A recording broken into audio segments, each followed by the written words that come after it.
right, welcome into another Insider Notebook. James Palmer here with you with Bleacher Report. We have the trade deadline in our rearview mirror, everybody. So we're going to start focusing back on football, although we have a little bit of kind of the trade discussion at the end of our show today. Remember, you can jump in this chat in between each and every topic. I will always try to scroll through there and answer as many chats as I can. I know a lot of people like to go in there and say he scrolls past my chat every single time. I'm not doing it on purpose. I'm scrolling through. I'm trying to find some good ones to answer. This is what we're going to go through today. We're going to talk about the Giants. Obviously, that's the major news of the NFL season right now. And the latest one in terms of Brian Daboll being fired by the New York Giants. Where do we go from here? We won't look back a whole bunch. We'll try to push that forward, and also what Mike Kafka is trying to do with the time that he is the interim head coach. We also have the Bills. Are they making some changes? Could Brian Daboll be heading back to Buffalo? We'll talk about that and maybe the chances of that happening. Also, some frustration in Green Bay after they lose to the Philadelphia Eagles in just a defensive battle between two teams. And my buddy Matt Schneidman over at The Athletic, who I work with, wrote an interesting article. Is Matt LaFleur on the hot seat right now? We'll see. Also, Dan Quinn is taking over defensive play calling duties. He's going to be the head coach and the DC. What does that mean, and why is it happening? And then Joe Burrow, an update. What is the realistic time that he can land back on the field? I'll give you that. All right, let's start with the Giants and where things stand right now. Obviously, Daboll was let go. Every year over the last 4 years, it got worse. And it's not just in the way that they've lost. It's kind of the way that they've melted down late in games. It's in-game management. It's poking your head in the blue tent. It's kind of just the overall look of a team that they think is pretty talented, although has suffered a number of injuries at key positions. They believe they have a core to win, which is why they moved forward without Brian Daboll this season. To go look at what they've dealt with over the last decade roughly. This is where they've kind of gone leading into their next head coaching search. Ben McAdoo, kind of young rising offensive mind. He lasts 2 years. Pat Shurmur, he's kind of an experienced offensive mind with a head coaching experience. He lasts 2 years. Joe Judge, kind of that CEO type of guy. He lasts 2 years. Brian Daboll, a little bit different. He's a young guy that worked with Josh Allen up in Buffalo. Good offensive mind. See if he can fix Daniel Jones. Doesn't. They move on from him. He does end up picking the heir apparent, it seems, to the Giants franchise in making the move for Jackson Dart in the draft, spending more time maybe on quarterbacks than any other team in football this past offseason as he went through the evaluation process with Joe Shane and company. And really, what we might be seeing is the biggest impact that Brian Daboll makes on the Giants franchise is getting Jackson Dart in a Giants uniform. He's just not going to be the one fortunate enough to coach him. Everything else, the ineptitude of both what the Giants were doing on the field, really overshadows what Daboll did behind the scenes in getting Jackson Dart, which maybe a lot of Giants fans down the road, who knows, will be thanking him for getting them Dart. So where does this stand? Because Jackson Dart is now in the exact same spot as number 1 overall pick Cam Ward in Tennessee. They both lost their head coach in their first season, the head coach that drafted them. And now they're going to be going into a situation that a lot of other players have that have picked in the first round in the draft, whether that's Trevor Lawrence or Caleb Williams.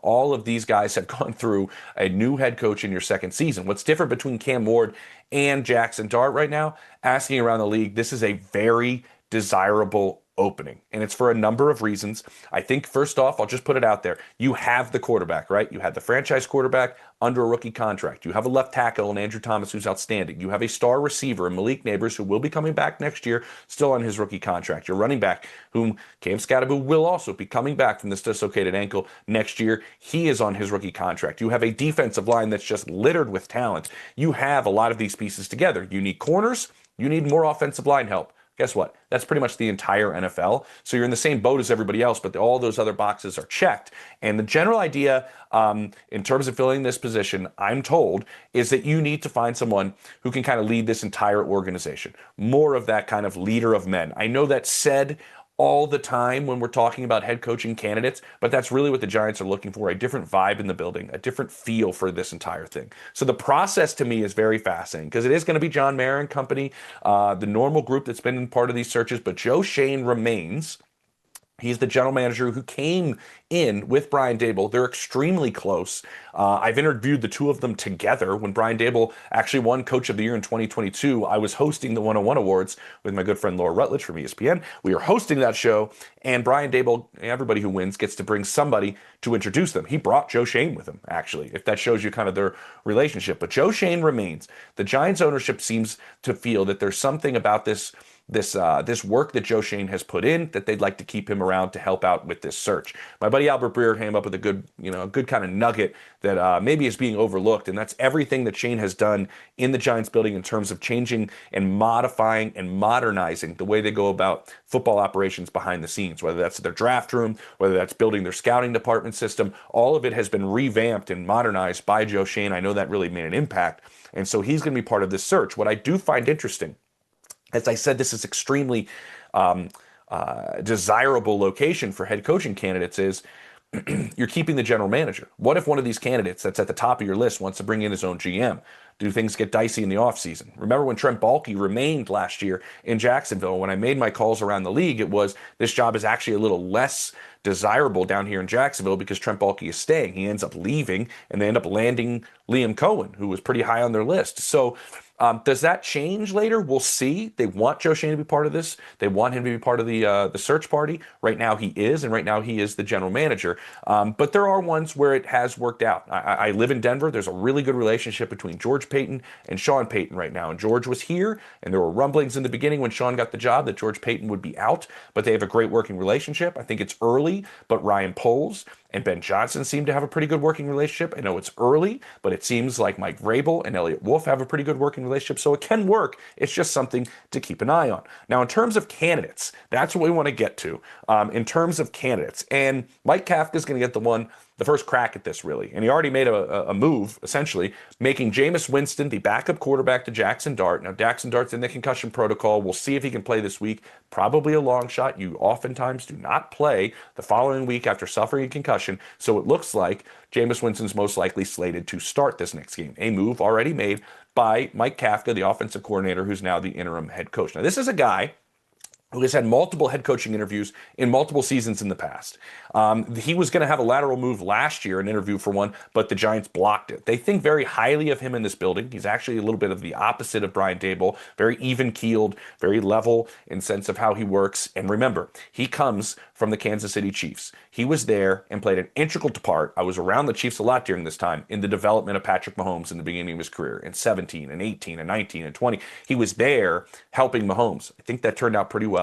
And I think that's a big part of this. I want to make a little side note, too. Joe Schoen was in Miami when Joe Philbin was fired. If you remember this back in 2015, do you know who took over for Joe Philbin?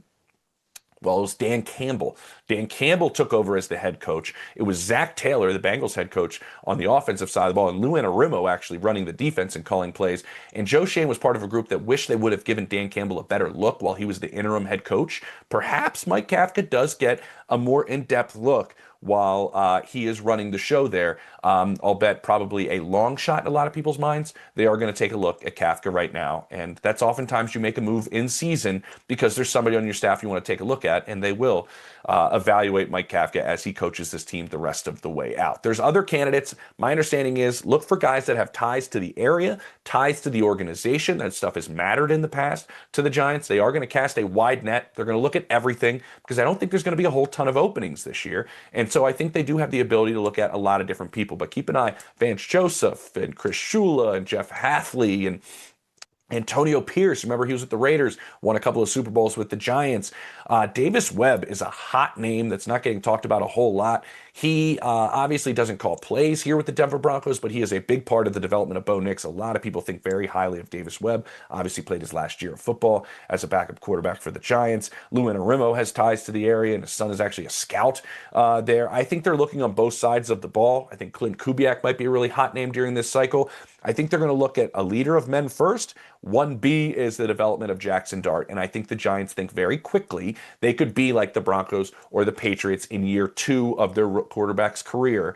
You see both those teams playing like a couple of best teams in football. They have an experienced play caller that's going with their young quarterback, and I think that's very valuable. And in terms of how they go about this next coach and the history that leads into it, I asked co-pilot. The Giants have been through 6 head coaches in the past decade. Which NFL team has actually been through more head coaches in the past decade? And co-pilot said the Browns. It's the Browns. It's usually with these questions, it is the Browns. The Browns have had 7 different head coaches since 2015. So wide net. A lot of different names they threw out there. I don't think they're focused just on the offensive side of the ball. I think an experienced play caller or somebody that's been part of development with the play call with the young quarterback is big, but it doesn't have to be an offensive coach. Okay, all right. What else do we have here in this chat? Nobody with any ties to this organization should have a chance in this job. They have been terrible, so anyone in ties as a coach should be kept away. I think you have a lot of different roles as a coach. You have a young QB. You got to go with an offensive guy for sure, but I do think there's a vibe in there they have to go through. This guy manufactures news. I think that guy's me. Cool. Appreciate it. Where do the Commanders go from here after this season? Well, if I manufacture, well, we'll see. See if I answer that question. Lane Kiffin, obviously the ties to Jackson Dart play a role as well. Look, keep an eye on some college guys. There's been some names, Steve Sarkisian kind of thrown out there. And why do you think that's the case? I think there is a limited pool of really good candidates, and I think some of these college guys know that, and they'd like to maybe throw their names into it a little bit if they can. What do you see? McCarthy, why? What do you? I think Mike McCarthy will be on everybody's list that's looking. Bring Deion Sanders. And the Sanders boys and Hunter. I would assume that's the case. That'd be pretty tough to get Hunter, huh? Mike McCarthy should be the next Giants head coach. They need a leader and a winner.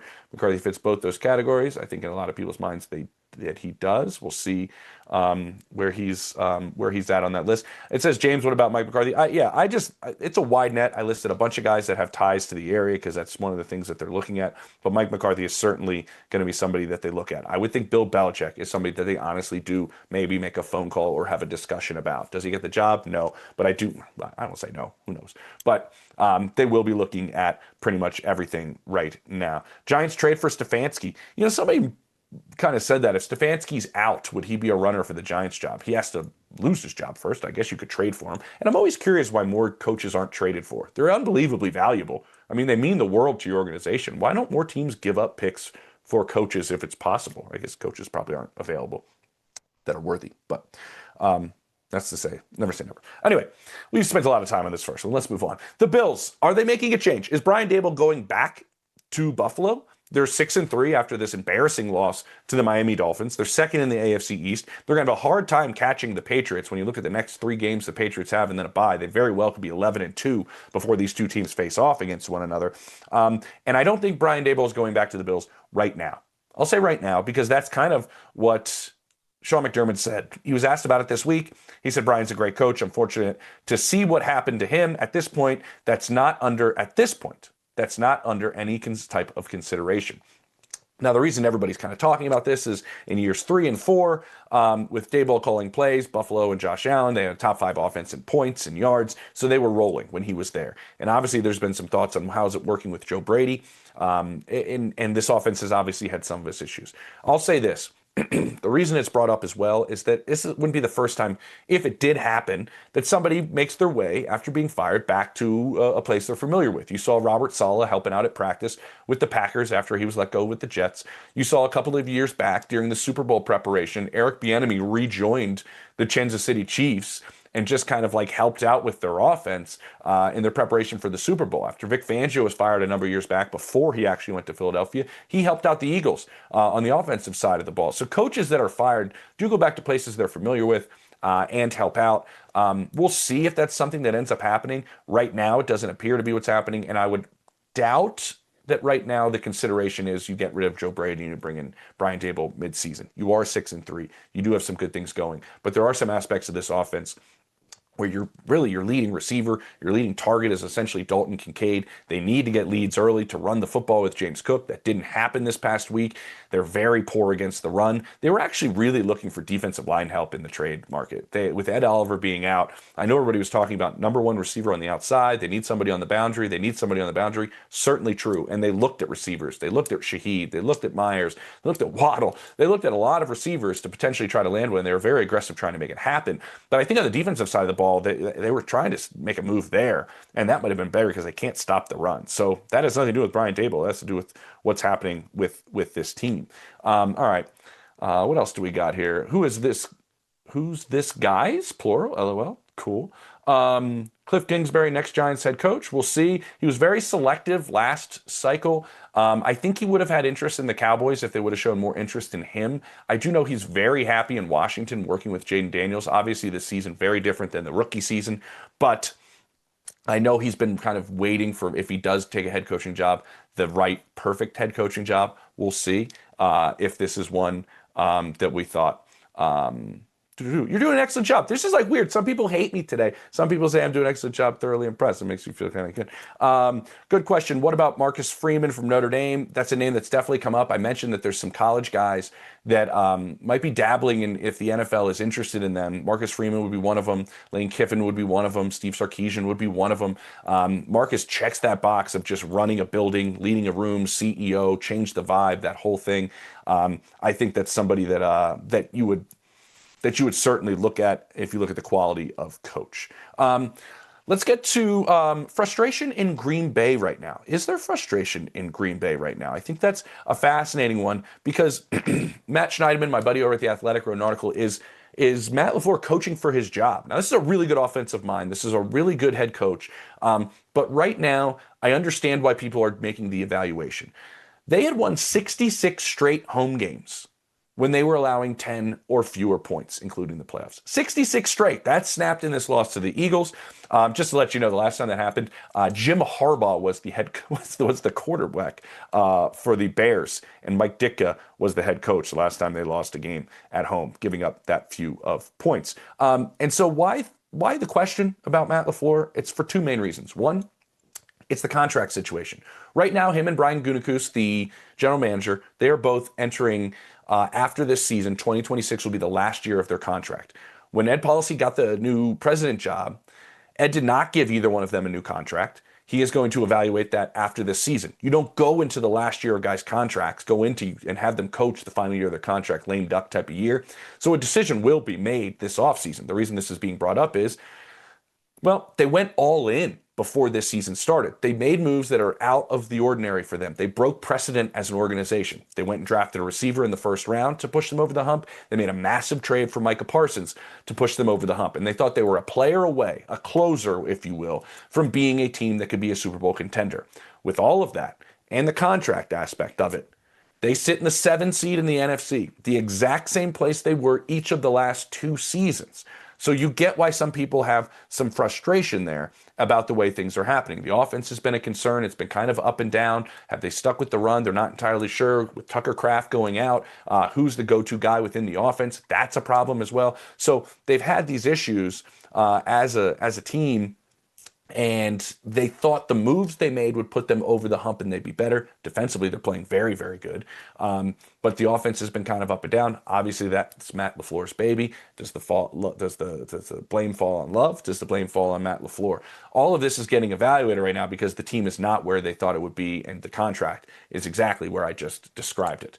Okay, Jordan Love is probably the most overrated quarterback. Such a waste of a good, talented team. It's been funny. We've just been kind of waiting for Jordan Love to kind of piece it all together. There's plenty of people I talk to in the league that say, this guy's one of the better quarterbacks in the NFL, maybe a top 7, top 6 type of quarterback in the NFL.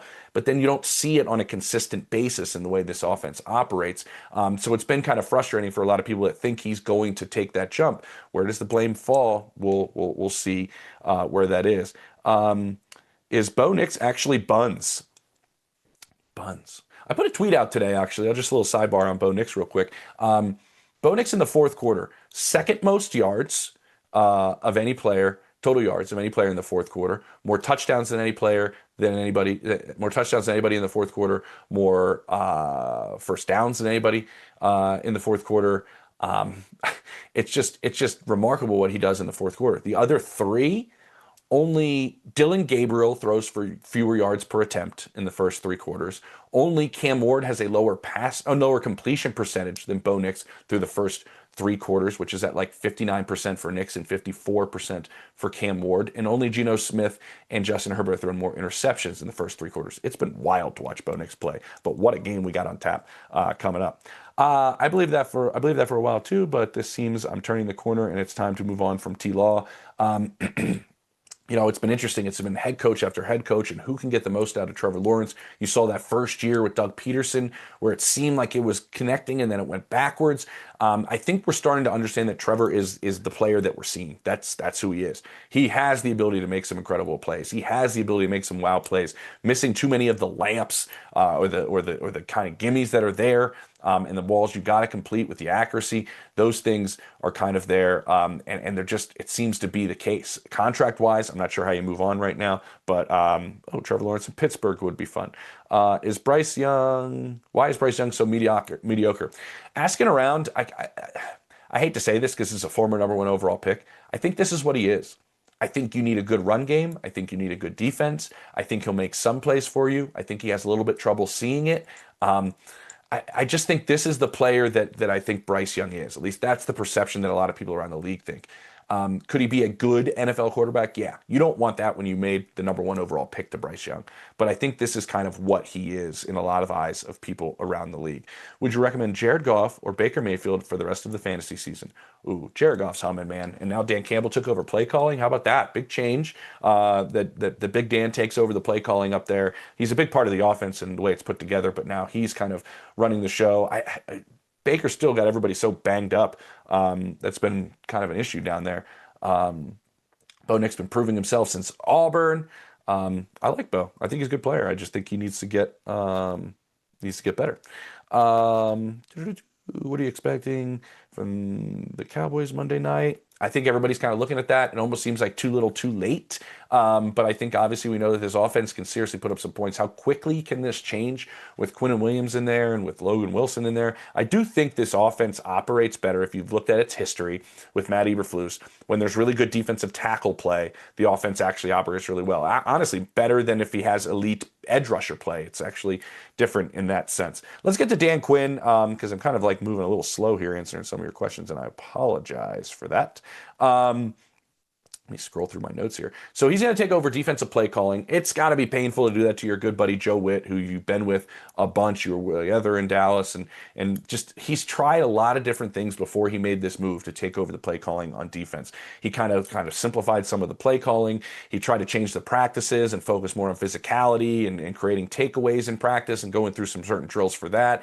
He changed what some of the personnel groupings were going to be during game days. That didn't work. He had Joe Witt go from the booth down to the field to try to increase their communication. And in the end, he just thinks if I'm calling the defense, that's the best case scenario for us moving forward. Witt's going to stay on the staff. He's going to stay part of what they do in terms of putting all this together. And then he's going to go back up to the booth, to my understanding. And he's going to kind of see what, eyes and ears from above to help out DQ and how he's calling this. This has been a nightmare of a season after you saw them be a win away from the Super Bowl a year ago. And I just thought this stat is just fascinating. The Commanders have lost by 21 or more points in 4 straight games now, the longest such streak in the NFL within a season since 2002. Like, that's a long time. And this is a team that was, again, a win away. They didn't lose a single game by 20 or more points last year. So big difference. DQ's trying to take that on himself to see if he can, make it any better with what he can do. What else do we got here? No, MJ had emergency surgery. Yeah, Marvin Harrison Jr. had appendectomy for appendicitis. He's going to be out this week. Jonathan Gannon just spoke to the media. It may actually be more than this week. We'll see. I'm also sitting here in front of you without an appendix. Your boy's been through it. So Marvin Harrison Jr. is also trying to adapt his body to living without an appendix and living forward like myself. Let's see. James, you must hate me. You haven't read a single comment of mine. All right, let's go through and find one of your comments. Sam Darnold, Baker Mayfield, to name a few. Any change of scenery works wonders. Certainly true. I think we do give up on a lot of quarterbacks. I think Sam Darnold. I think Baker Mayfield. I think you could add Daniel Jones to that list. There's been a lot of play callers that have tried to work with Trevor.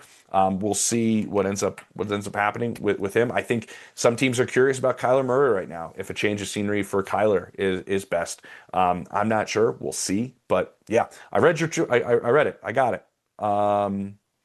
Go Lions. Lions look good. T-Law can turn things around if given the right opportunity. Daniel Jones did it. That's another one of yours. So I'm reading 2 of yours. When everyone lost hope in him, T-Law just needs better weapons. I think Brian Thomas Jr. is a really good weapon. I just think things need to get better down there. And I think it is year one. And I will say this in defense of Trevor Lawrence. What Liam Cohen, to my understanding, has put on his plate is enormous. It's a lot. And it's a big change. A lot of the way Liam runs the offense is a lot on the mental side, and Trevor needs to play faster with it. And I think that's been a little part of it. And we'll see what happens as they continue to go through. Hasn't read any of mine either. Don't feel lonely. I'm trying here. Midseason hot take: Denver versus Detroit at the Super Bowl. Hey yo. I'm trying to look through to see if I can find another one. Isn't not hitting the gimmies the problem right now with Jordan Love? I think so too. I think some of those just easy completions are tough for some of these guys. I don't know why, but it is. All completions are relatively easy for Joe Burrow. Let's move on to Joe and where he stands right now. This is kind of a week-to-week process. He'd like to come back. And by the way, I just want to tell you this. This is incredible what he's trying to do. Like, this is superhero type of stuff. This is a 3-month injury. Some people didn't think he'd even get on a football field before the calendar turn to 2026, but he realistically thinks he can come back in 3 more weeks. He's on the practice field to play in that Thanksgiving game against the Ravens. That's what he wants. Is that possible? That's going to be up to the coaching staff. They need to see a whole bunch from him on the playing surface to be able to see if he can go out and do that. Right now, he is back at practice. He is moving around. He's throwing. Expect him to play in like 7-on-7, those type of things in practice. What they need to see is he also has this plate in his foot, this hardware that's in his shoe underneath to kind of protect him. They need to see the stop-start in the pocket, which is mostly what you do in the pocket as a quarterback, and see how his foot responds to that. There's a lot of check marks that Zach Taylor and that medical staff want to see before they put Joe Burrow back on the field. But this is unbelievable what Joe is trying to do in terms of his other injuries, and he's been through pretty much all of them. He said this one, it wasn't very high on the list in terms of getting back from. So apparently everything went really, really well. They like the strength of it really, really well. They think he's in a really good spot physically. He is jogging. He is running at practice. He's throwing. He was able to throw during a lot of this. So we'll see what he can do in terms of the speed of coming back. The bad news is they lost their last 2 games, which they should have won both of those, and it would have been a better spot. But I guess their quarterback is coming back potentially sooner, but they're in a really, really difficult spot at 3-6. But what Joe is trying to do right now to come back is incredible. I don't know if he can play by Thanksgiving. That's what he wants to do. He wants to face Lamar. He hasn't beaten Lamar a bunch. I think he's only beaten him once in the regular season. He had that wrist injury there in that stadium.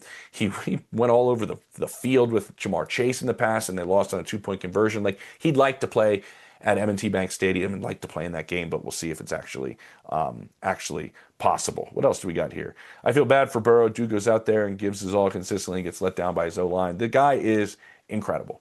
It is kind of, Burrow is a Greek tragedy. That's fantastic. NFC Championship game in Philadelphia. I will be there freezing. Okay. Hey, Philly's playing well. Playing okay, but they're doing all right. Trevor to Pittsburgh in 2 years to replace Rodgers when he retires. We have no guarantee Rodgers is playing after this year. People in Pittsburgh a few weeks ago were pretty open about wanting him back next year. We'll see what ends up happening. The offense has kind of sputtered and gone backwards a little bit, but we'll see if he ends up coming back. We'll see where that entirely goes. What else do we got? All right, let's go to this trade deadline stuff, or kind of wanted to point this out. Because of that Micah Parsons poison pill that was broken by, it was kind of cool because teams were looking at the transaction wire and seeing that after the deals were done, there were certain moves that were no longer to be able to be moved in future years, and they were wondering what meant that. It was essentially put in place in the deal that Micah Parsons in the next 2 years essentially can't be traded to the Philadelphia Eagles by the Packers, or else they have to give up an extra first-round pick. Kenny Clark actually had something similar on the reverse side about going to any other teams in the NFC North. Brett Favre had this back in the day when he was traded. I just want to say this, and this is kind of like my point with it as we're wrapping this up, and then I'll look at the questions again, is the NFL can be kind of petty sometimes. I know that this is competitive and you don't want a guy to be traded to a team like that's your rival, like the Philadelphia Eagles within the division. But during the trade talks of this past deadline, like, there were certain teams that didn't want to trade with other teams. Like, certain teams in the division that had key players didn't want to trade them. And maybe the best offer was possibly coming from a team in the division. They weren't going to do it. The NFL is somewhat a little petty like that. They're a little petty like that. So it's kind of interesting to kind of look at that and see it from that perspective. How would you grade the Rashid Shaheed trade to Seattle? I loved it. Oftentimes, teams just try to band aid certain holes at the trade deadline. I think they did something different and they made a strength even stronger. And now you have just like the burner that can go downfield and Shaheed, who thinks he's going to stay there past this year, by the way, which they haven't had any contract talks yet. And then you have JSN, who can do everything and is playing like the best receiver in football. Then you have the physical receiver in Cooper Kupp that can kind of do a variety of things. They just got like they were one of the best offenses in football and got even better. And I love that approach when often teams try to just band-aid certain things. Let's answer these questions before we go. League impression of Ben Johnson and Caleb Williams are growing, or are Lizak still skeptical? I think the skepticism has disappeared. I think any thought that Ben Johnson wasn't the guy is gone. I think you've seen them. What stands out to me the most is back during their bye. And I was told that he really wanted to make a major emphasis on running the football. They weren't running it well enough for him, and we know the way he ran the football in Detroit.